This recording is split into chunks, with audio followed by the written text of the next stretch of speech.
Shalom bagi kita semua. Shalom. Saya memohon untuk setiap jemaat Tuhan untuk kita bangkit berdiri.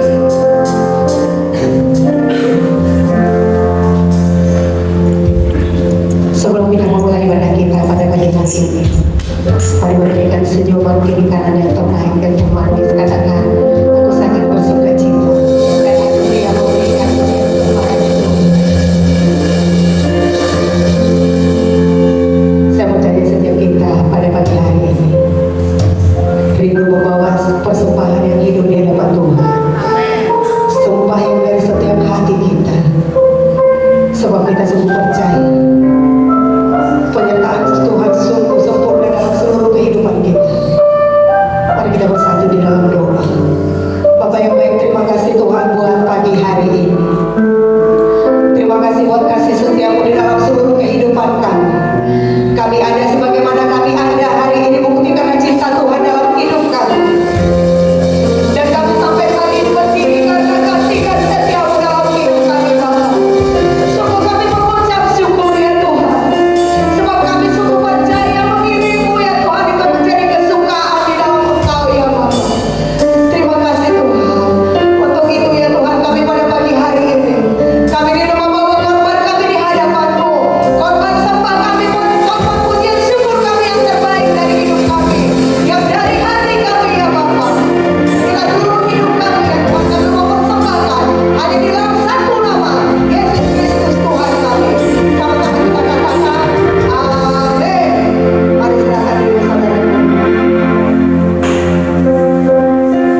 firman yang setia di tempat ini. Amin. Siapa puji Tuhan? Berikan tos kiri kanan, katakan aku sangat bersuka cita.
Terima kasih. Masih semangat puji Tuhan.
Terima kasih Tuhan, terima kasih Bapak yang baik.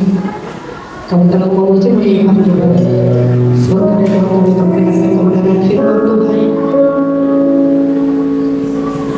Kami mendengarkan kebenaran firman Tuhan dan semoga Tuhan kami akan memberikan persembahan untuk pekerjaan Tuhan di tempat ini untuk perayaan Natal kami.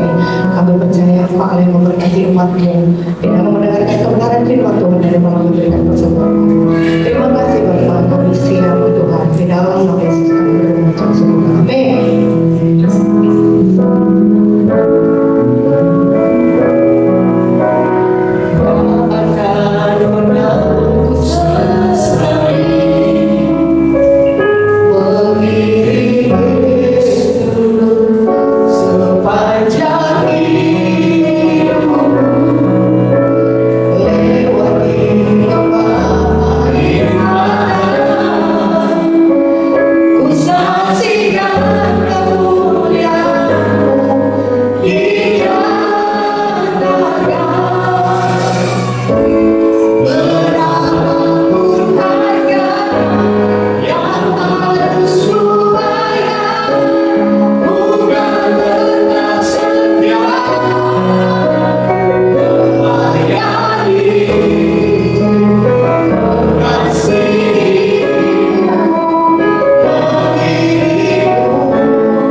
melakukan rencana-Mu di tengah-tengah kehidupan kami. Hati kami diliputi oleh ungkapan syukur atas perbuatan-perbuatan ajaib yang Tuhan limpahkan dalam hidup kami. Kami percaya Tuhan, semua yang kami alami bukan karena kuat dan gagah kami, tetapi karena penyertaan pimpinan-Mu di tengah-tengah kehidupan kami. Terus menyertai kami dengan kuat kuasa-Mu, sehingga mujizat-Mu terus Engkau nyatakan di tengah-tengah kehidupan kami. Semua oleh karena Engkau mengasihi kami.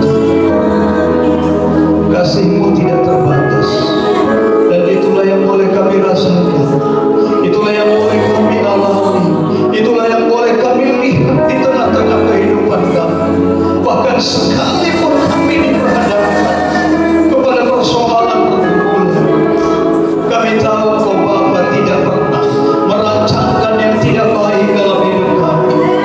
Jalan-Mu indah, Jalan-Mu indah.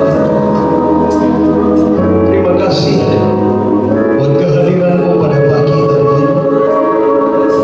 Hati kami siap diberkati oleh kebenaran firman.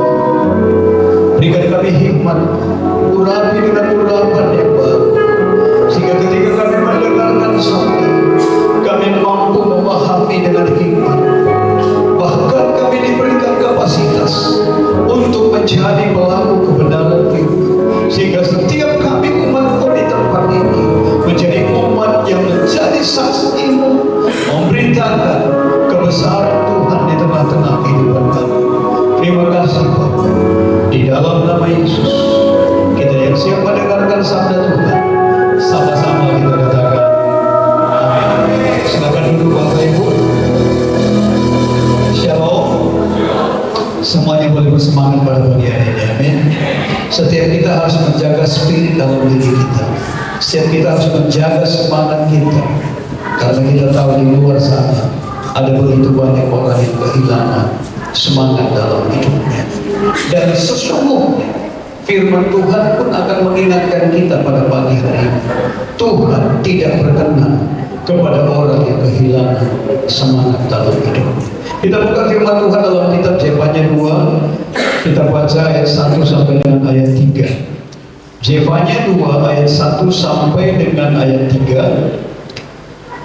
Kita baca bersama-sama. 2, 3, ya. Bersemangatlah dan berkumpullah, hai bangsa yang acuh tak acuh, sebelum kamu dihalau seperti sekam yang tertiup, sebelum datang ke atasmu murka Tuhan yang menyala-nyala itu, sebelum datang ke atasmu hari kemurkaan Tuhan. Carilah Tuhan, hai semua orang yang rendah hati di negeri, yang melakukan hukumnya. Carilah keadilan, carilah kerendahan hati, mungkin kamu akan terlindung pada hari kemurkaan Tuhan. Firman Tuhan ini disampaikan melalui Nabi Zefanya ketika bangsa Israel itu kehilangan semangat dalam hidup. Mereka kehilangan gairah dalam mencari Tuhan. Bukan berarti mereka tidak beribadah, tapi ibadah mereka tidak lagi disertai dengan semangat. Sampai Tuhan menyebut mereka adalah bangsa yang acuh tak acuh. Berarti mereka beribadah ini hanya sebatas rutinitas.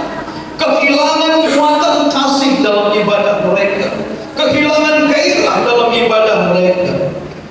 Artinya mereka beribadah itu hanya melakukan kewajiban agamawi mereka saja. Ternyata Tuhan sekali lagi tidak berkenan kepada orang yang beribadah, tetapi mereka kehilangan spirit dalam ibadah mereka.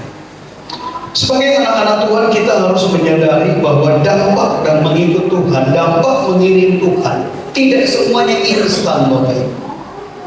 Ada yang membutuhkan proses, ada yang membutuhkan waktu. Ada orang ketika doanya nggak dijawab secara instan, dia kehilangan spiritnya, dia kehilangan semangat kalau menyembah Tuhan. Tapi kita percaya ada tabungan doa. Artinya doa ini yang kita panjatkan suatu hari, kita akan melihat buah daripada doa yang kita naikkan. Sekali lagi, nggak semua doa ataupun semua dalam pengiringan kita mengikut Tuhan itu akan dijawab Tuhan dengan cara instan. Ada yang butuh proses, ada yang butuh waktu. Itu sebabnya seringkali kita naikkan pujian, ku tetap cinta, ku tetap setia. Ini berarti butuh proses, Bapak Ibu. Tetapi sebagai umat Tuhan, sebagai anak-anak Tuhan, sekalipun waktunya Tuhan belum tunjukkan kepada kita, belum digenapkan oleh Tuhan, kita mempercayai bahwa Allah yang kita sembah pasti akan menggenapkan apa yang Dia janjikan dalam kehidupan kita. Jadi sekali lagi, di luar sana ada begitu banyak orang yang kehilangan semangat dalam melayani Tuhan. Bahkan banyak orang sampai kepada titik jenuh. Sekali lagi, semangat itu kita yang akan kobarkan, bukan orang lain. Kita yang akan membangkitkan semangat kita dalam pengiringan akan Tuhan. Banyak orang menjadikan alasan mereka kehilangan semangat oleh karena keadaan, persoalan. Tadi pagi saya mengingatkan, sebagai umat Tuhan, spiritmu, semangatmu bukan dikalahkan oleh keadaan, semangatmu bukan dikalahkan oleh orang lain, semangatmu bukan dikalahkan oleh perbuatan orang lain, semangatmu bukan dikalahkan oleh perkataan orang lain, tetapi Roh Allah yang diam di dalam dirimu lah yang membangkitkan iman percayamu kepada Dia, sehingga di tengah situasi apapun kita akan tetap berkobar-kobar, karena kita tahu Roh Allah itu ada di dalam kehidupan setiap kita. Sekali lagi Bapak Ibu, sebagai umat Tuhan, seharusnya di tengah masalah, kalau kita mengenal siapa Tuhan yang kita sembah, masalah itu tidak akan menggoyahkan semangat kita. Saya banyak belajar bagaimana Daud ketika menghadapi pergumulan permasalahan. Itu sebabnya dia rumuskan bahwa kemalangan orang benar banyak, tetapi Tuhan melepaskan dia dari semua itu. Artinya dalam pengiringannya mengikut Tuhan, begitu banyak persoalan pergumulan yang harus dilalui oleh Daud, tetapi ketika ada masalah, dia lari kepada Tuhan dan Tuhan menyelesaikan setiap masalah. Itu sebabnya makin hari dia makin kagum dengan Tuhan yang dia sembah dalam hidup. Ternyata Tuhanku tidak pernah membiarkan aku sendiri. Itu sebabnya sebagai anak-anak Tuhan, kita selalu berkata, God is good. Bukan hanya ketika engkau mengalami keadaan yang baik dalam hidupmu. God is good bukan hanya ketika engkau diberkati, tetapi di tengah masalahmu pun engkau harus dengan iman berkata, Allah begitu baik, karena lewat masalah ini aku akan saksikan kemuliaan dan kemurahan Tuhan di tengah-tengah kehidupan. Sekali lagi Bapak Ibu, mungkin banyak di antara kita yang tahu, anak saya yang kedua opname beberapa hari yang lalu di Jakarta. Apakah saya tidak melihat kemudian Tuhan di balik penyakit yang Tuhan izinkan dalam hidupnya? Saya melihat bagaimana kasih Tuhan yang begitu besar di tengah-tengah kehidupan. Kami jauh, tapi keluarga dari pihak yang Mama Adin itu tiap-tiap hari itu ada pergantian menjaga Gabriel. Dari keluarga saya pergantian mereka ke rumah sakit menjaganya. Sampai kalau saya tanya Gabriel, Pak, di sini gak ada kekurangan apapun. Itu sebabnya kenapa istri saya tak saya suruh ke Jakarta. Tapi beberapa hari sudah lebih dari 1 minggu dia opname. Akhirnya Gabriel WA, bolehkah Mama disuruh ke Jakarta? Nah, makanya saya bilang berarti hari ini kau sembuh. Kenapa rasa kangenmu yang membuat kau sakit? Makanya mamanya begitu 2 hari di Jakarta, Gabriel langsung sembuh. Dan ternyata betul Bapak Ibu, rasa kangennya sama mamanya membuat dia mengalami kesakitan. Kemarin saya saksikan di FK, yang membuat saya lebih kagum lagi sebenarnya. Bagaimana sih dalam keterbatasannya, dia tinggal di Bandung, tapi dia paksakan harus menjenguk Gabriel. Dan teman-teman di Jakarta itu begitu banyak yang menjenguk dia, sampai saya katakan, nggak apa-apa, biarkan tamu saja yang menemani kami istirahat. Di tengah masalah, sekali lagi Tuhan kita itu tidak akan membiarkan kita mengalami goncangan. Itu sebabnya spirit kita, semangat kita, kita yang bangkitkan. Oleh karena kita percaya Tuhan kita adalah Tuhan yang hidup, Tuhan yang akan senantiasa menuntun, membawa kehidupan kita untuk mengalami kemuliaan Tuhan dalam kehidupan. Banyak anak-anak Tuhan, kenapa mereka akhirnya kehilangan semangat dalam hidupnya? Karena seringkali dia membandingkan dirinya dengan orang lain. Sekali lagi Bapak Ibu, bahkan di kalangan hamba-hamba Tuhan itu banyak mereka kehilangan semangat, mereka stres, mereka gelisah karena mereka membanding-bandingkan dirinya dengan orang lain. Kita lupa kalau Alkitab mencatat setiap kita diciptakan oleh Tuhan. Setiap kita ini adalah spesial di mata Tuhan. Betul nggak Bapak Ibu?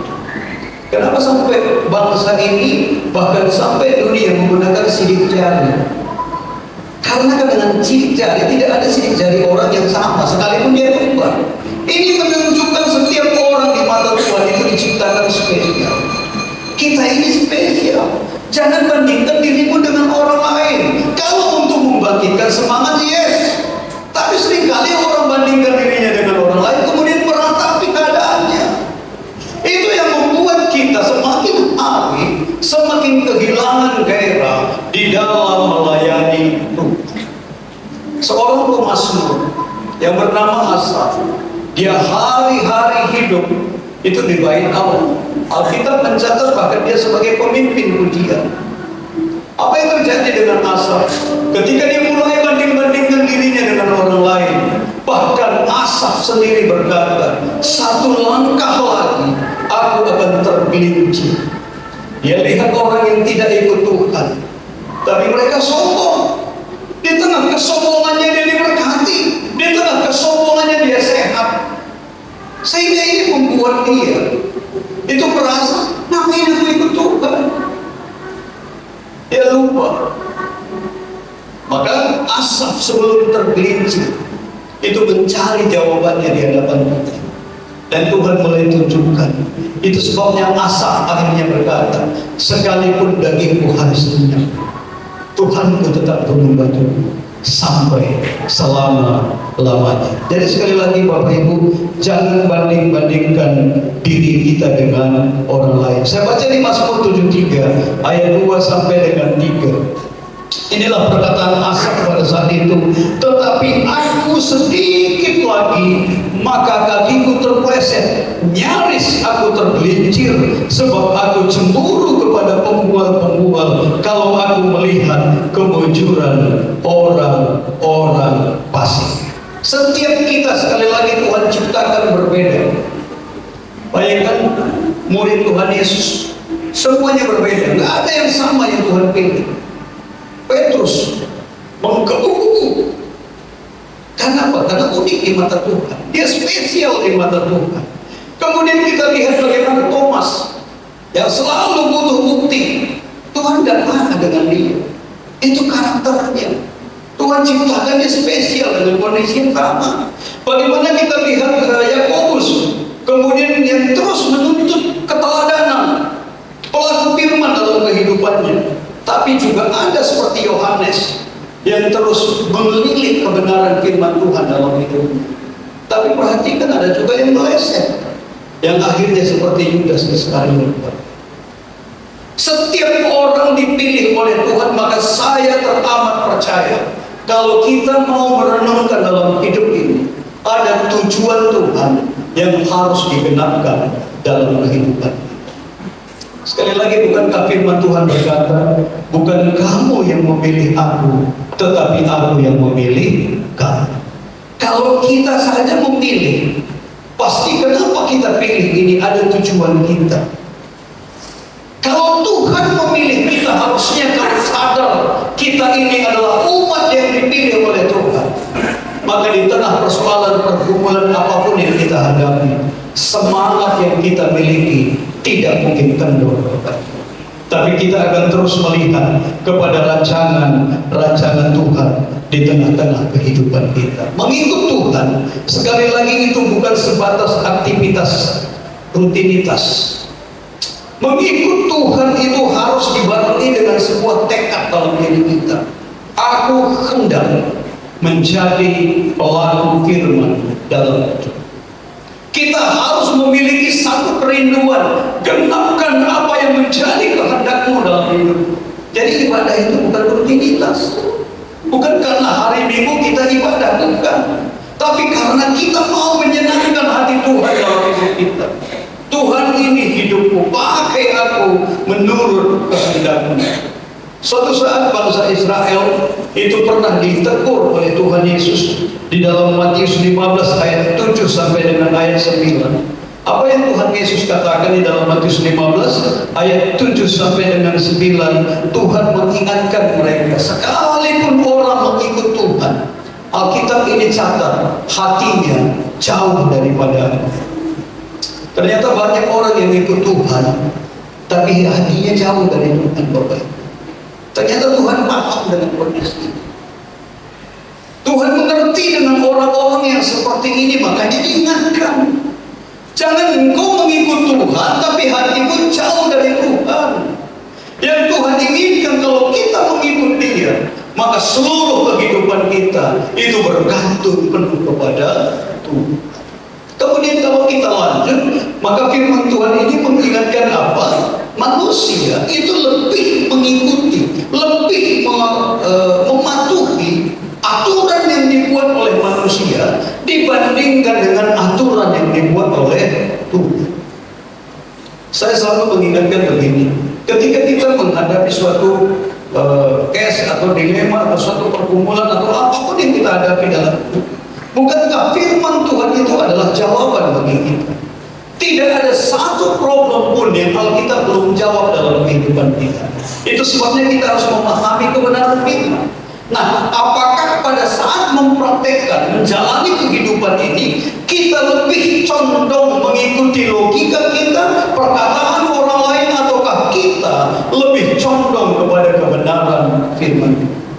Sekali lagi Bapak Ibu, saya teramat percaya tidak ada satu firman pun ditulis oleh Tuhan untuk membuat kita terluka. Tidak ada satu ayat firman pun ditulis oleh Tuhan untuk membuat kita mengalami kegagalan dalam hidup. Tidak ada satu firman Tuhan pun ditulis oleh Tuhan membuat kita mengalami penderitaan dalam hidup.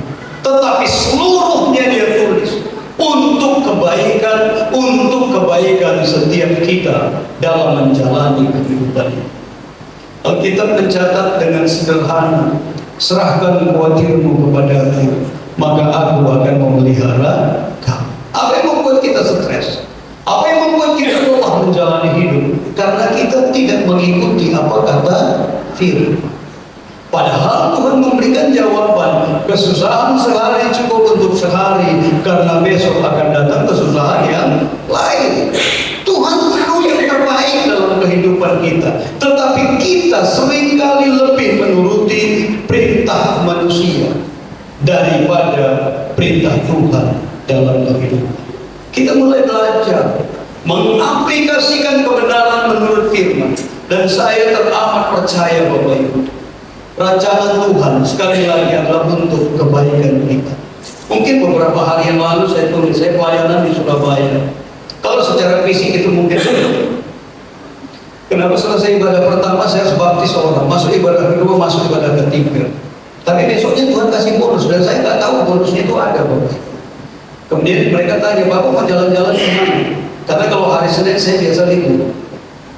Tapi mereka manfaatkan supaya bisa konseling panjang. Maka saya bilang, bagaimana kalau kita ke wilayah Jawa Tengah? Mereka bilang, oke, kita ke Jogja. Kemudian saya kontak teman saya di Magelang. Dari Jogja, malamnya kami tidur di Magelang. Saya bisa diskusi, tapi saya juga bisa menikmati. Kenapa saya katakan bonusnya itu dari itu? Sesuatu yang mungkin kita pikirkan, Tuhan itu selalu sediakan yang terbaik buat kehidupan anak-anakku. Maka beranikan diri kita mempraktekkan apa yang menjadi kehendak Tuhan dalam kehidupan. Apa yang dikatakan oleh firman Tuhan dalam kitab Jefanya tadi, ternyata banyak orang acuh tak acuh dalam pengiringan yang mengikut Tuhan. Ini kehilangan spirit, Bapak. Acuh tak acuh itu kalau bahasa hari-hari mungkin cuek ya. Dalam bahasa sehari-hari itu cuek. Mau apa kata orang, apalah. Itu cuek namanya. Kemudian firman Tuhan mengingatkan orang lebih mementingkan perkara-perkara duniawi ini lebih mementingkan perkara-perkara duniawi sekalipun mereka tahu paham firman Tuhan.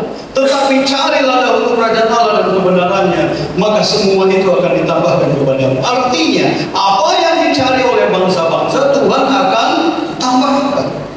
Orang paham kebenaran ini. Bahkan banyak sekali lagi saya katakan, hamba-hamba Tuhan itu kehilangan semangat dalam dirinya. Karena mereka lebih condong melihat kepada apa yang dilakukan oleh kehidupan dunia ini. Sekali lagi, firman Tuhan mengingatkan kita pada pagi hari ini supaya kita tetap menjaga kehidupan kita untuk mengejar perkenanan Tuhan dalam hidup. Karena semakin lama Alkitab catat, orang akan mencari pembicara, orang akan mencari hal-hal yang mampu memuaskan telinganya. Sampai ada seorang hamba Tuhan tanya sama saya, kenapa gereja saya, Pak, saya sudah 30 tahun jadi gembala, dia tinggal di Tangerang, tapi kok sulit sekali untuk menjadi besar. Saya jawab cuma satu perkara, karena Bapak menyampaikan kebenaran. Orang tidak akan suka dengan kebenaran. Orang akan suka hal-hal yang mampu menyenangkan telinga mereka. Selama Anda menyampaikan kebenaran, jangankan kita saja, Tuhan Yesus ketika berkhotbah, begitu dia tunjukkan mujizat, 5.000 orang terus kemanapun Tuhan Yesus diikutin sama mereka. Yesus nyebrang ke dan lewat Danau Galilea, diikutin lagi sama mereka. Seakan-akan ini semua adalah pengorbanan dalam mengiring Tuhan. Tapi satu waktu Tuhan tunjukkan, begitu dia sampaikan tentang roti hidup, dia sampaikan kebenaran yang sesungguhnya, maka justru yang orang banyak ini mulai berkata, perkataan ini adalah perkataan keras. Siapakah yang sanggup menerimanya? Bayangkan Bapak Ibu, banyak orang hanya mencari Tuhan untuk menyenangkan hati. Banyak orang hanya mencari Tuhan untuk menyenangkan telinga. Tetapi akhirnya Tuhan Yesus panggil murid-murid, tidakkah kamu juga meninggalkan aku? Tapi murid-murid justru berkata dengan perkataan yang berbeda. Murid-murid berkata kepada Tuhan Yesus, perkataanmu adalah perkataan yang hidup. Bayangkan, satu berkata, perkataanmu adalah perkataan yang hidup. Satunya lagi berkata, perkataan ini adalah terlalu keras. Kenapa kita perlu memuridkan Bapak? Karena yang Tuhan cari bukan umat yang banyak, tapi yang Tuhan cari ke depan adalah siapa yang siap menjadi murid. Semua kita mungkin pernah sekolah. Bagaimana seorang murid? Kalau murid sekalipun dikasih ujian, gak ada yang marah dengan ujian, gak ada yang bersungut-sungut dengan ujian, gak ada yang komplain dengan gurunya. Kenapa ujian? Kenapa ada ketentuan? Gak pernah murid komplain dengan gurunya. Sama halnya kalau kita murid dengan Tuhan, kita hanya menantikan. Kita tahu kalau seorang murid ikut ujian, berarti waktunya bagi dia akan naik kelas dalam hidup. Oh, berarti dia semakin tinggi levelnya, semakin tinggi levelnya, bahkan semakin tinggi levelnya, kadang-kadang ujiannya semakin sulit, benar nggak? Tapi kalau dia murid, dia paham ini bukan ujian untuk menyakiti dia, tapi hanya untuk membentuk dia, untuk melihat sejauh mana apa yang dia dapatkan ini sudah dikuasai sama dia. Firman Tuhan mengingatkan kita di dalam 2 Timotius 4 ayat 3 sampai dengan ayat 5. Kita baca dalam 2 Timotius 4 ayat 3 sampai dengan ayat 5. Kita baca bersama-sama. Ini akan terjadi ke depan Bapak Ibu. 2, 3 dia, karena akan datang waktunya orang tidak dapat lagi menerima ajaran sehat, tetapi mereka akan mengumpulkan guru-guru menurut kehendaknya untuk memuaskan keinginan telinganya.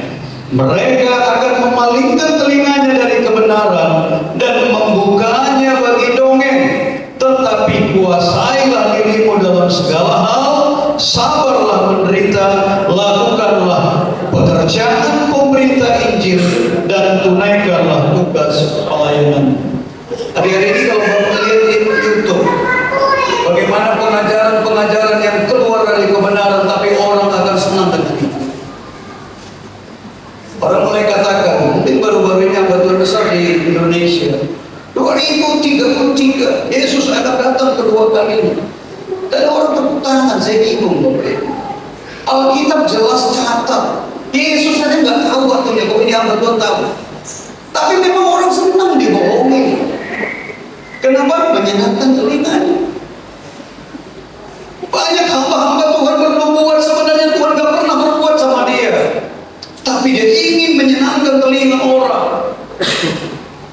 Kenapa kita dituntun oleh Tuhan jadikan semua bangsa murid? Kalau murid maka dia akan suka untuk belajar, karena hanya muridlah yang akan sampai kepada waktunya. Begitu Tuhan adili, dia mengerti apa yang menjadi tugas dan tanggung jawab. Kita harus naik kelas. Makanya saya senang di gereja kita justru larinya adalah menjadi training. Saya senang kadang-kadang pagi Bapak Nika yang khotbah, siangnya orang tuanya yang khotbah. Pagi Bapak Ica, siangnya Mama Ica. Ini murid begitu. Ada outputnya. Kalau kita selamanya mau menjadi seorang jemaat, kita nggak bertumbuh dalam kehidupan. Kita harus bertumbuh dalam pengiringan kita mengikut Tuhan. Bayangkan kalau kita masuk ke dalam kondisi yang itu, kita hanya mau menjalankan telinga kita. Tidak ubahnya sama seperti yang 5.000 orang menerima berkat yang datangnya dari Tuhan. Dan saya mungkin sekali lagi nggak tahu kita kebenarannya. Di antara yang 5.000 ini, jangan-jangan waktu Yesus disalibkan, mereka juga ikut teriak-teriak, salibkan ini. Padahal mereka sudah melihat dan menikmati kemurahan kebaikan Tuhan dalam kehidupannya. Respek dan minat umat Tuhan dalam pelayanan itu sekali lagi itu sangat minim. Kalau hari-hari ini kita dipertontonkan dengan YouTube yang kadang-kadang mereka katakan jemaat kami di Rebo, saya kadang-kadang hanya geleng-geleng kepala. Pernahkah orang ini mengimpi? Pernahkah orang ini bermisi? Jemaatnya bisa puluhan ribu, itu datangnya dari mana? Kalau nggak karena penginjilan orang lain, tapi dia lupa dengan kondisi yang sama. Apa yang besar-besarkan itu? Kita lupa, kita kehilangan arah. Melayani itu untuk menyenangkan hati Tuhan. Melayani itu melakukan kehendak Bapa. Kita beribadah tapi kita tahu kita sedang menggenapkan apa yang menjadi kehendak Tuhan di tengah-tengah kehidupan kita. Seringkali tanpa kita sadar, pelayanan itu ataupun seluruh aktivitas yang kita lakukan itu dibungkus dengan hal-hal yang sepertinya rohani, tapi kehilangan spiritnya dalam mengiring Tuhan. Kita buka dalam Roma 12 ayat 11. Dalam Roma 12 ayat 11 kita baca bersama-sama. Roma 12 ayat 11, 2, 3, ya. Janganlah hendaknya kerajinanmu kendor, biarlah rohmu menyala-nyala dan layanilah Tuhan. Ini bukan untuk pendeta Bapak Ibu. Firman ini berlaku buat setiap kita. Jadi begitu kita kehilangan semangat, makanya firman ini dikatakan janganlah hendaknya kerajinanmu kendor, biarlah rohmu menyala-nyala. Dan saya percaya ini kita sendiri yang akan membangkitkan gairah kita dalam pengiringan kita mengikut Kristus. Pujian tadi katakan berapapun harga harus kita bayar dalam mengiring Tuhan. Apa yang harus kita lakukan supaya kita boleh senantiasa on fire dalam mengikut Tuhan? Apa yang harus kita lakukan supaya roh kita tetap menyala-nyala dalam mengikut Tuhan? Kita harus pulihkan hubungan kita dengan Tuhan. Kan pujian kita sering mengingatkan, ku terhubung dengannya. Berarti hubungannya pulih. Kalau kita nggak terhubung dengan Tuhan, bagaimana kita mau on fire dalam mengiring Tuhan? Maka begitu ada masalah, kita akan condong kepada masalah. Begitu ada problem, kita akan lebih fokus kepada problemnya. Kita mulai mengabaikan ada roh Allah yang berdiam di dalam diri kita. Tapi kalau kita terhubung dengan Tuhan, maka di tengah masalah yang kita hadapi, kita akan bertanya kepada Tuhan, apa tujuan Tuhan di balik masalah ini dalam hidup? Ini orang yang terhubung Bapak Ibu. Firman Tuhan mencatat begini dalam kitab Wahyu 2 ayat 3 sampai dengan ayat 4. kasihmu yang semula.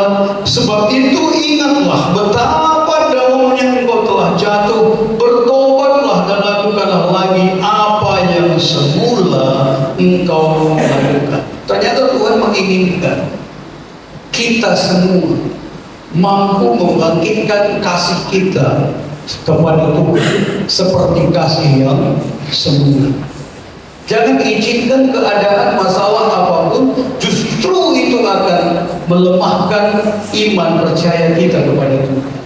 Tapi jadikan persoalan pergumulan kita untuk sekali lagi melihat bagaimana kebaikan kemurahan Tuhan itu digenapkan dalam kehidupan kita. Itu sebabnya kita perlu terhubung dengan Tuhan. Kita perlu bangun persekutuan dengan Tuhan. Bukan hanya di gereja, tapi masing-masing kita harus membangun persekutuan kita dengan Tuhan. Firman Tuhan katakan begini dalam 1 Yohanes 5 ayat 4 sampai dengan 5. Ini kalau orang hidup dalam kebenaran, maka sekali lagi imannya akan lebih kuat daripada masalah persoalan yang ada di dalam hidupnya. 1 Yohanes 5 ayat 4 sampai dengan ayat 5. Sebab semua yang lahir dari Allah mengalahkan dunia, dan inilah kemenangan yang mengalahkan dunia, iman kita. Siapakah yang mengalahkan dunia selain daripada dia yang percaya bahwa Yesus adalah anak Allah. Lihat bagaimana perempuan yang mengalami pendarahan 12 tahun. Kondisinya mungkin sangat lemah, Bapak Ibu. Tetapi spiritnya, dia tahu ketika Yesus lewat, dia tahu dia adalah anak Allah. Maka kata-kata yang keluar dari mulut bibir, asalku jamah saja jubahnya, aku akan sembuh. Apakah itu hanya ungkapan? Ternyata enggak. Iman kita harus dipraktekkan. Maka wanita ini mempraktekkan. Dia bukan hanya mengimani dia akan sembuh, tapi dia juga bertindak. Itu sebabnya Alkitab catat wanita ini mengalami kesembuhan. Iman kita lah yang mengalahkan persoalan kita. Iman kita lah yang memberikan kita kemenangan. Iman kita lah yang akan menuntun kita melihat bagaimana karya Tuhan yang besar itu akan tergenapkan di tengah-tengah kehidupan kita. Maka jangan biarkan semangat kita padam dalam mengiring Tuhan. Jangan biarkan semangat kita menjadi kendor dalam pengiringan oleh kepada Tuhan hanya karena kita mengalami persoalan pergumulan dalam hidup. Tapi mulai belajar. Makanya kita perlu terhubung dengan Tuhan. Kita bisa bertanya kepada Tuhan. Saya tidak paham Tuhan, kenapa ini harus aku lalui dalam hidupku. Tapi aku tahu, aku mengerti apa yang sedang aku hadapi. Adakah rancangan yang lebih besar yang Tuhan sedang kerjakan dalam hidupku sehingga Tuhan izinkan ada persoalan ini terjadi dalam hidup. Bukan membuat kita lemah, tapi kita bangkitkan iman kita. Dan orang-orang yang terhubung dengan Tuhan, yang memiliki persekutuan dengan Tuhanlah yang akan mampu melihat di balik masalahnya kemuliaan Tuhan sedang dikerjakan. Kemudian yang kedua, Bapak Ibu, kita perlu memiliki tekad dalam hidup ini. Aku hendak menjadi pelaku firman dalam hidup. Aku hendak melakukan apa yang menjadi kehendak Allah dalam hidup. Sekali lagi, kalau kita memiliki tekad, maka ketika ada hal-hal lain, kita akan condong kepada apa yang menjadi tekad kita. Firman Tuhan mencatat dalam kitab Filipi 3 ayat 14. Ini adalah kata-kata yang dilepaskan oleh Paulus pada saat itu, dan berlari-lari kepada tujuan untuk memperoleh hadiah, yaitu panggilan surgawi dari Allah dalam Kristus Yesus. Jadi intinya di sini adalah ada satu keinginan yang kuat, ada dorongan yang kuat, ada komitmen, ada ketetapan hati untuk boleh menggenapkan kehendak Allah di dalam kehidupan kita. Jangan pernah takut menjadi pelaku firman. Banyak orang berkata, kalau nanti nggak aku ikutin arus, maka aku akan kalah dengan dunia indah. Banyak orang berpikir kalau aku nggak ikut arus, aku akan tenggelam. Enggak, percaya dengan saya. Tuhan nggak pernah menulis sesuatu untuk mencelakakan kita. Tapi yang Tuhan inginkan di balik setiap persoalan apapun yang Dia izinkan, Sesungguhnya Tuhan mau lewat hidup kita ini, orang lain akan melihat ada Tuhan dalam hidup. Sehingga mereka akan berkata, ini benar. Ini yang benar. Kita buka Matius 6 ayat 33. Matius 6 ayat 33. Kita baca bersama-sama firman Tuhan ini. 2, 3 ya. Tetapi carilah dahulu kerajaan Allah dan kebenarannya, maka semuanya itu akan ditambahkan kepadamu. Semuanya itu adalah, kalau kita baca di ayat sebelumnya, apa yang dicari oleh bangsa-bangsa. Dan firman ini mengingatkan semuanya itu akan ditambahkan. Berarti bukan karena kuat dan gagah kita, bukan. Karena ditambahkan. Kalau ditambahkan berarti dianugerahkan oleh Tuhan. Kalau dianugerahkan maka kita bisa berkata bukan karena kuat dan gagahku. Karena ditambahkan maka kita tahu semua ini adalah karena kebaikan Tuhan. Karena ditambahkan maka kita tidak akan pernah lepas dari Tuhan.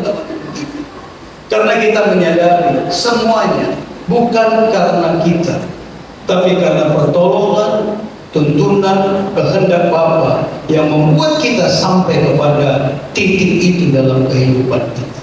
Sekali lagi, dunia akan sibuk dengan persaingan. Dunia akan terus mengejar persaingan. Dunia akan terus diliputi dengan persaingan dalam hidup. Sehingga oleh persaingan segala cara kadang-kadang dihalalkan. Tapi firman Tuhan gak mengajari kita ke arah sana. Firman Tuhan katakan, carilah, berarti ada upaya dari diri kita untuk mencari kerajaan Allah dan kebenarannya. Dan firman Tuhan katakan, dari Tuhanlah engkau akan menerima upahnya. Karir kita diangkat karena Tuhan. Berkat yang kita alami karena Tuhan. Anugerah yang kita lihat, yang kita bisa nikmati, kita tahu semua itu karena Tuhan. Maka saya percaya, sebagai anak-anak Tuhan, maka kita akan tetap hidup di dalam koridor Tuhan. Sekali lagi kita jepanya tadi menekankan orang-orang yang setia terhadap Tuhan adalah orang-orang yang merupakan pilihan Tuhan, sehingga mereka akan terhindar dari murka Allah. Jaga spirit kita, bukan orang lain yang menjaga semangat kita. Kita sendiri yang menjaga semangat kita. Dan lihat, Tuhan tidak berkenan kepada orang-orang yang kehilangan semangat. Jangan jadikan persoalan menjadi alasan kita menjadi kendor dalam mengiring Tuhan.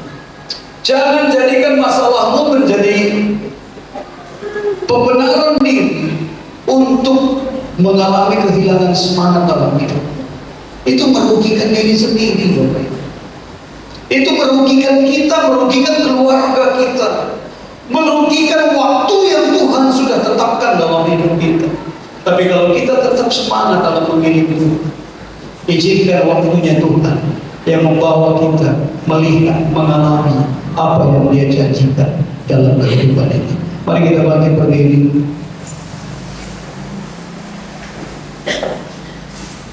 Kita angkat pujian tadi, katakan mengiringmu seumur hidupku.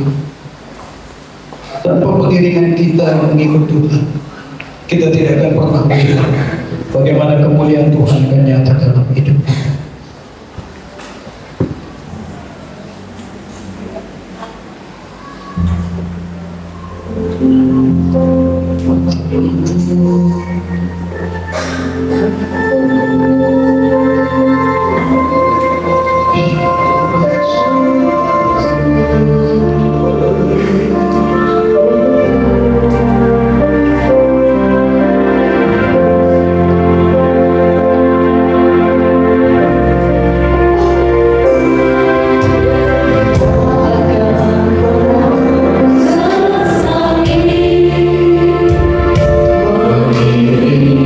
Yesus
Jangan biarkan keadaan mempengaruhi semangat dalam hidup. Roh Allah berdiam dalam hidup. Roh Allah yang ada dalam dirimu itulah kekuatan. Roh Allah yang berdiam dalam dirimu mampu menuntunmu mengalami kemenangan dalam hidup. Roh Allah yang berdiam dalam dirimu jangan bandingkan hidupmu dengan orang lain, sebab setiap orang dimiliki. Sesungguhnya Tuhan punya tujuan atas hidupmu. Setiap orang itu berbeda. Setiap orang kalau memahami rancangan Tuhan dalam hidupnya, maka sekalipun dia diperhadapkan kepada masalah, dia tahu di balik masalah itu kemuliaan Tuhan sedang dikerjakan, kemenangan menjadi miliknya. Waktunya Tuhan akan bekerja, waktunya Tuhan akan memulihkan dia, waktunya Tuhan akan membawa dia untuk mengalami janji Tuhan dalam hidupnya. Kalau kita terhubung dengan Tuhan, kita perlu terhubung dengan Tuhan. Maka dalam segala hal di tengah-tengah kehidupan ini, saya teramat percaya Engkau akan mengagumi karya-karya Tuhan dalam hidup. Di balik masalahmu, Engkau akan kagum dengan karya Tuhan. Di balik masalahmu, Engkau akan bersyukur kepada Tuhan. Di balik masalahmu, Engkau akan mengalami kasih Tuhan yang besar dalam hidup. Firman Allah mencatat, kalau engkau mampu mengobarkan semangat, maka engkau akan melihat bahwa Allah yang engkau sembah bekerja melampaui apa yang kau doakan. Dia akan bekerja melampaui apa yang kau pikirkan, sebab rancangannya iya dan amin untuk hidupmu. Rancangannya jauh lebih besar dari apa yang kita pikirkan dalam hidup kita. Sebab Tuhan mau siapapun kita, Dia mau memakai hidup menjadi media bagi orang lain, supaya orang bisa melihat ada perbuatan Tuhan yang ajaib dalam hidup. Itu sebabnya kenapa Dia benci dengan orang yang acuh tak acuh. Kenapa Tuhan marah dengan orang yang acuh tak acuh dalam hidupnya. Walaupun dia beribadah, hatinya jauh dari Tuhan. Orang yang acuh tak acuh lebih menuruti apa yang dikatakan oleh manusia daripada apa yang dikatakan oleh Tuhan. Mau kita dengar-dengar dengan lakukan saja firman Tuhan. Itu bagianmu. Kerjakan saja kehendak Tuhan. Itu adalah bagian kita. Dan izinkan firman Tuhan katakan, waktunya Tuhan, Dia akan menambahkan apa yang dicari oleh bangsa-bangsa. Kita tidak akan kehilangan berkat dalam hidup kita. Kita tidak akan kehilangan kebaikan-kebaikan Tuhan dalam hidup kita. Kita tidak akan kehilangan sesuatu yang baik dalam hidup kita. Itu sebabnya Tuhan mengkehendaki kobarkan semangat sampai kau menikmati dan mendapatkan mahkota kehidupan dalam hidup. Iring Tuhan sampai selama-lamanya. Terima kasih Tuhan. Abang berdoa siap umatmu pada siang hari ini. Engkau yang mengenal setiap umatmu. Engkau yang memahami setiap keadaan mereka. Engkau Tuhan yang sangat mengerti dan peduli atas kehidupan mereka. Apapun yang menjadi persoalan pergumulan umatmu, Abang percaya Engkau yang menjadi jawaban.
setiap kami umat-Mu di tempat ini adalah umat yang mampu menikmati janji-janji Tuhan dalam hidupnya.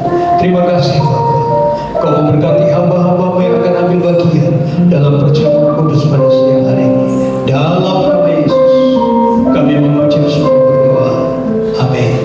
Saya undang hamba-hamba Tuhan yang ambil bagian dalam perjamuan kudus.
Cawan melambangkan darahnya yang tercurah buat kita.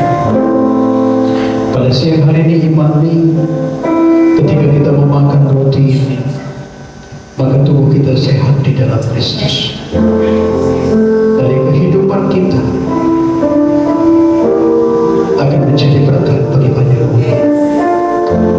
Dan ketika kita minum cawan, kita tahu kekudusan Tuhan mengalir dalam hidup kita.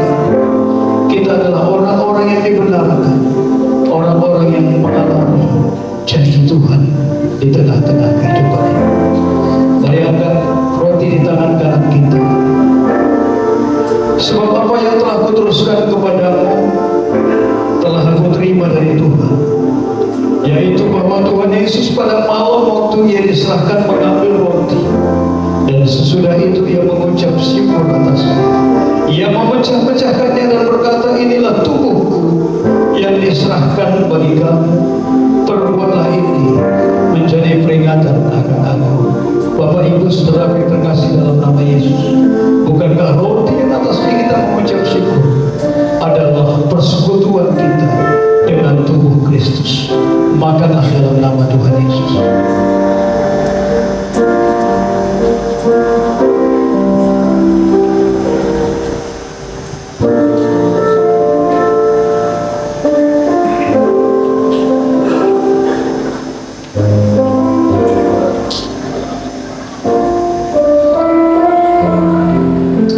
Cawan di tangan kanan kita.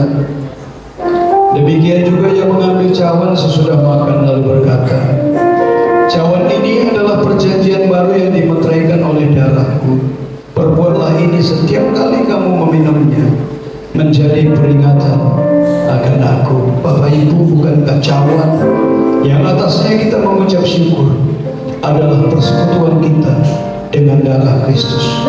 Minumlah dalam nama Yesus.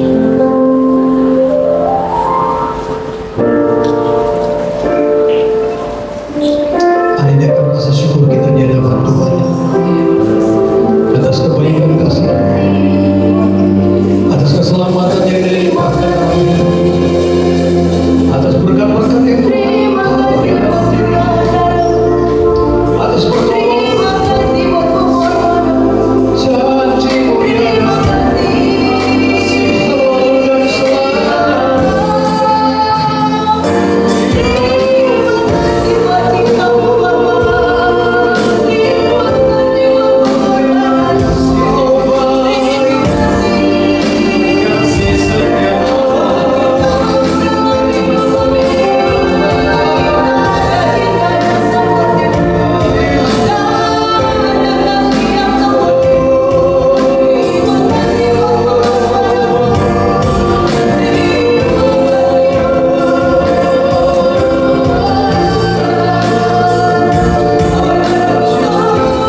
siang hari ini.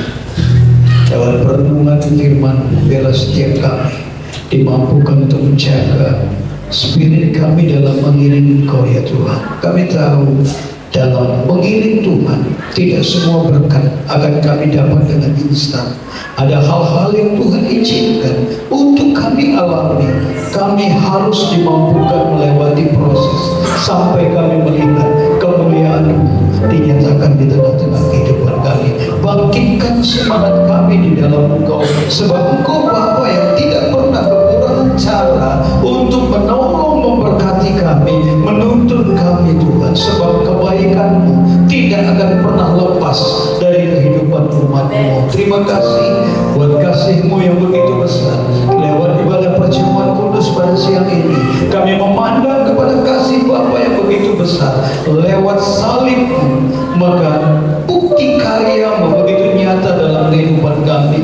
Kami dibenarkan, kami dikuduskan, supaya kami boleh berhak menerima janji-janji Tuhan di tengah-tengah kehidupan kami.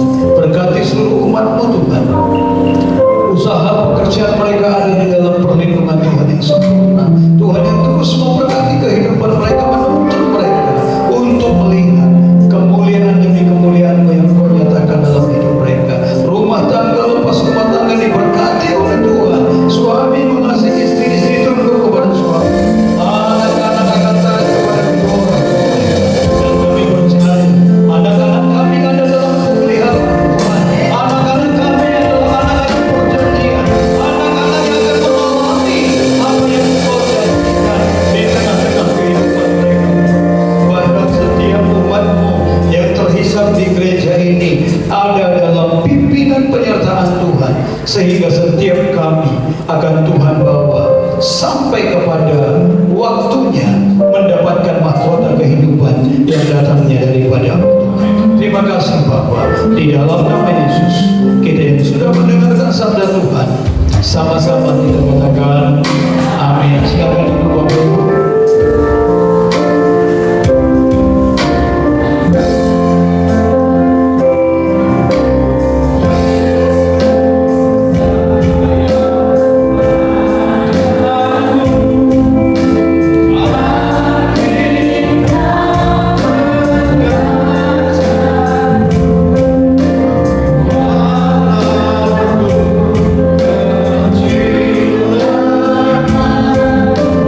Amin.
kami bersyukur Tuhan buat kebaikan kasih anugerah yang terus limpah di tengah-tengah kehidupan kami. Kami membawa anak-anak ini ke dalam tangan kasih-Mu. Mereka ada dalam pemeliharaan, mereka ada di dalam perlindungan-Mu, mereka ada dalam tuntunan-Mu Tuhan. Kami percaya sejak kecil mereka diurapi, mereka menjadi milik pusaka Tuhan. Engkau yang membawa anak-anak ini berjalan dari satu kehendak-Mu kepada kehendak-Mu yang lain, sampai anak-anak ini mengalami janji-Mu. Mereka diangkat menjadi kepala dan bukan menjadi ekor. Mereka akan diangkat naik dan tidak menjadi turun, karena kemuliaan Tuhan terus membagari kehidupan mereka. Berikan mereka hikmat-Mu, kepintaran, kecerdasan menjadi milik anak-anak ini Tuhan. Kau memberkati kedua orang tua mereka. Dengan hikmat-Mu mereka boleh memahami ada tujuan Tuhan lewat kehidupan mereka. Anak-anak ini akan dituntun untuk menjadi anak yang takut akan Tuhan, anak-anak yang akan mengalami janji Tuhan di tengah-tengah kehidupannya. Terima kasih Bapa. Kami serahkan anak-anak ini dalam tangan kasih-Mu. Dalam nama Yesus kita yang sudah berdoa sama-sama kita katakan amin. Tuhan memberkati.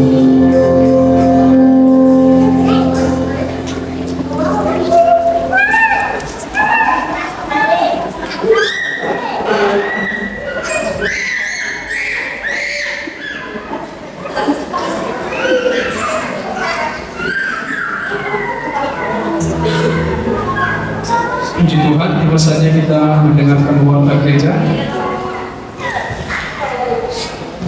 Warta gereja Betani Indonesia Setiabudi Medan, Minggu 3 November 2024. Salam. Yang pertama, Gembala dan Staf Gembala mengucapkan selamat hari Minggu. Bagi jemaat yang baru bergabung, kami menyambut kehadiran Bapak Ibu Saudara dengan sukacita dan menjadi satu keluarga di dalam Tuhan. Yang kedua, ibadah youth service diadakan setiap hari Minggu pukul 8 pagi. Kami mengundang jemaat Tuhan yang berjiwa muda untuk mengikutinya. Sekolah orientasi melayani atau SOM hari ini diadakan setelah selesai ibadah raya. Yang keempat, kemah doa diadakan pada hari Selasa pukul 19. Kami mengundang seluruh pengerja dan jemaat Tuhan untuk mengikutinya. Yang kelima, ibadah perayaan Natal diadakan pada hari Jumat 20 Desember 2024 pukul 14 WIB. Bagi jemaat Tuhan yang rindu memberkati dapat memasukkannya ke dalam amplop persembahan dengan tulisan persembahan Natal. Yang keenam, ibadah doa puasa diadakan setiap hari Sabtu pukul 10 WIB. Kami mengundang Bapak Ibu bersama-sama mengikutinya. Yang ketujuh, tempat dan waktu ibadah FA dapat menghubungi ketua FA masing-masing. Demikianlah warta gereja Betani Indonesia. Salam sejahtera dan Tuhan Yesus memberkati. Kita akan memberikan persembahan kita yang kedua kepada Tuhan. Nanti dimulai dari sebelah kiri kami. Sebelumnya kita bersatu di dalam doa. Terima kasih Bapak, kami kembali bersyukur buat pagi hari menjelang siang ini. Terima kasih buat hadirat Tuhan. Terima kasih buat firman-Mu yang sudah mengajar, menegur, memberkati kami. Biarlah kami semua boleh menjadi pelaku kebenaran firman-Mu. Kami berdoa buat hamba-Mu yang sudah menyampaikan firman-Mu, Bapak Kepala Sidang kami. Tuhan terus urapi, sikapkan kebenaran firman-Mu. Dimanapun hamba-Mu melayani, tanda-tanda heran terus menyertai pelayanannya. Bahkan banyak umat jemaat Tuhan diberkati lewat pelayanan hamba-Mu. Tiba saja kami akan memberikan persembahan kami bagi Tuhan. Tuhan memberkati tangan-tangan yang berkorban, yang berusaha, pekerjaan, pelayanan, rumah tangga, sekolah, apapun yang kami kerjakan, apapun yang kami geluti dalam hidup kami. Kami tahu Tuhan memberkati kami dan kami menjadi berkat untuk kemuliaan nama Tuhan. Kami siap memberi di dalam nama Tuhan Yesus kami berdoa. Amin. Sambil memberi kita akan pujian kita kepada Tuhan.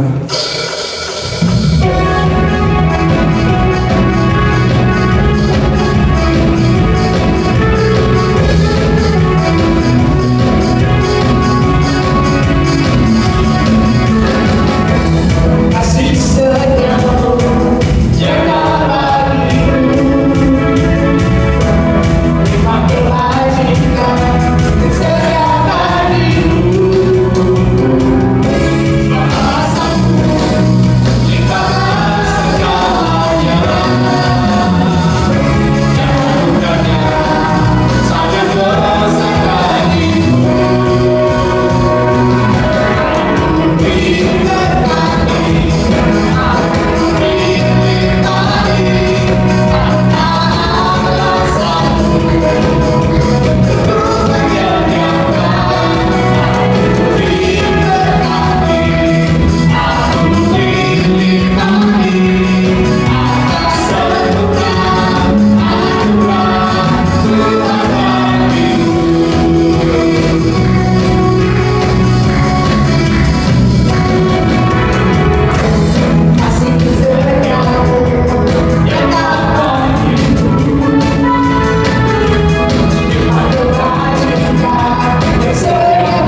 persembahan kita 30, 60, 100 kali lipat.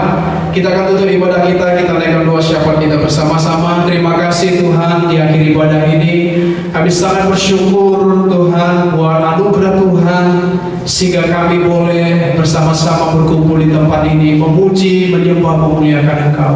Dari awal pertengahan sampai akhir ini Tuhan, terima kasih Bapa, biarlah pujian yang sudah kami naikkan boleh menjadi dupa yang naik ke surga menyukakan hati Tuhan. Penyembahan, korban-korban yang sudah kami bawa bagi Tuhan, kiranya itu semua menyenangkan hati-Mu ya Bapa pada saat hari ini. Terima kasih Bapa di surga, kami berdoa menaikkan doa syafaat kami. Tuhan, kami berdoa buat hamba-Mu Bapak Gembala Sidang kami yang bersama-sama dengan kami pada saat siang hari ini. Terima kasih Tuhan atas pertolongan dan kebaikan Tuhan bagi kehidupan hamba-Mu. Kami terus berdoa bagi hamba-Mu sebagai gembala kami di tempat ini. Berkati hamba-Mu, berikan kesehatan, damai sejahtera, sukacita yang daripada Tuhan terus berlimpah-limpah tinggal di dalam kehidupan hamba-Mu. Apapun yang digumulkan, apapun yang menjadi visi di dalam kehidupan hamba-Mu, berikanlah kekuatan dan kemampuan Tuhan sehingga hamba-Mu bisa dapat mencapainya, melakukannya seturut dengan kehendak Tuhan. Berkati rumah tangga hamba-Mu, berkati istri hamba-Mu Ibu Gembala Sidang kami, berikan mereka kesehatan, biarlah mereka terus menyala-nyala dalam melayani Tuhan, biarlah mereka menjadi penopang doa yang terus Tuhan jawab doa-doa mereka yang dinaikkan kepada Tuhan. Tuhan memberkati rumah tangga, memberkati anak-anak hamba-Mu, ketiga orang anak hamba-Mu, kami percaya Tuhan sudah merancangkan yang terbaik bagi mereka di masa muda mereka. Tuhan kami serahkan mereka ke dalam tangan Tuhan.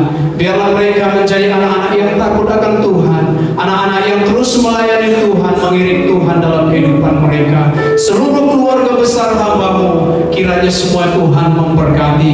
Kami juga berdoa buat seluruh hamba-hamba-Mu, para wakil-wakil gembala yang ada di tempat ini, rumah tangga demi rumah tangga Tuhan memberkati. Tuhan juga memberkati para diaken, para pengerja yang melayani di gereja ini. Tuhan memberkati semuanya. Apapun yang menjadi pergumulan bagi hamba-hamba-Mu Tuhan, Engkau yang menjadi jawaban. Engkau memberikan kekuatan bagi kaki kami, memberikan kekuatan bagi pundak kami, sehingga dalam keadaan menghadapi segala cobaan, dalam persoalan demi persoalan yang Tuhan izinkan terjadi, kami dapat memikul dan menanggungnya.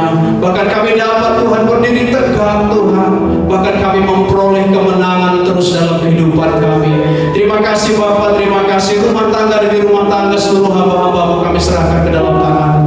Kami juga berdoa seluruh sidang jemaat Tuhan, setiap kaum bapak yang sudah hadir pada saat hari ini, setiap kaum ibu, setiap anak muda, setiap remaja, anak-anak balita, kami bawa ke dalam tangan Tuhan. Engkau yang tahu setiap pergumulan kami masing-masing, sebab tidak ada yang tersembunyi bagi Tuhan. Kami berdoa Tuhan, kiranya Tuhan memberkati seluruh sidang jemaat-Mu. Apapun yang menjadi persoalan mereka, Engkau menjadi jawaban bagi mereka.